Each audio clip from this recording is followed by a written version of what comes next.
Depuis 2005, la société civile et l'opposition dénoncent régulièrement la présence de miliciens aux côtés des forces de l'ordre pour réprimer les manifestations. Le gouvernement, fidèle au déni, a toujours soutenu le contraire. Mais ces individus tristement célèbres viennent de se dévoiler au grand jour sous le vocable les sentinelles du peuple. Le gouvernement, qui tentait depuis des années de nier leur existence, a été mis devant le fait accompli ce vendredi. Début août 2025, Paco Majrouvi déclarait sur TV5 Monde: « Je n'ai jamais vu de miliciens ». Quelques semaines plus tôt, Gilbert Barbara, ministre de la fonction publique, affirmait dans Jeune Afrique: « Le Togo n'a pas besoin de recourir ni à des milices privées. Les forces de l'ordre et les forces de sécurité sont en effectif suffisant et disposent de toutes les capacités pour gérer toute situation avec professionnalisme et efficacité ». Pourtant, lors des manifestations de juin 2025, réprimées avec une rare violence,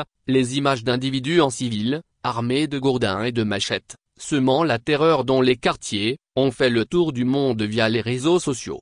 Pour se dédouaner, le gouvernement avait même évoqué un montage via intelligence artificielle. Aujourd'hui, le voile est levé, les visages cachés derrière ces milices ont été révélés devant la presse. À Lomé, les sentinelles du peuple ont tenu une conférence de presse ce vendredi, sans entrave, au lendemain de l'interruption par la police d'une réunion de la DMP. Leur porte-parole, Charles Adjamla, a reconnu la contradiction: « Ceux qui pensent que nous sommes des miliciens et que nous luttons pour la paix, je pense qu'ils sont en déphasage avec leur thèse. » Nier l'étiquette de milicien tout en revendiquant un rôle de maintien de l'ordre révèle une existence officielle mais ambiguë, soutenue implicitement par certaines sphères de l'État.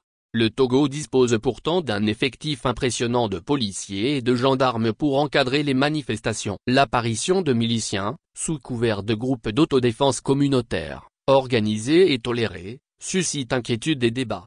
Les risques de perte de contrôle, de violence incontrôlée et de glissement vers une privatisation de la force deviennent évidents. L'exemple des milices Seleka et Anti-Balaka en Centrafrique rappelle les dangers. Ce qui commence comme autodéfense peut rapidement échapper à tout contrôle et déstabiliser un pays entier.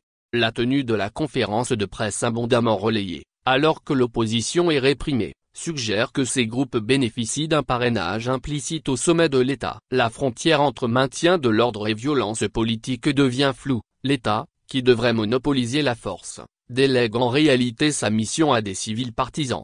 Les sentinelles du peuple montrent qu'au Togo, le pouvoir peut nier ce qu'il tolère et instrumentaliser la paix publique à des fins politiques. Tant que ces milices opéreront dans l'ombre, sous la protection implicite de l'État, la ligne entre sécurité et oppression restera dangereusement floue, laissant les citoyens pris entre deux forces, celle qui devrait les protéger et celle qui agissent en marge, au service d'intérêts politiques.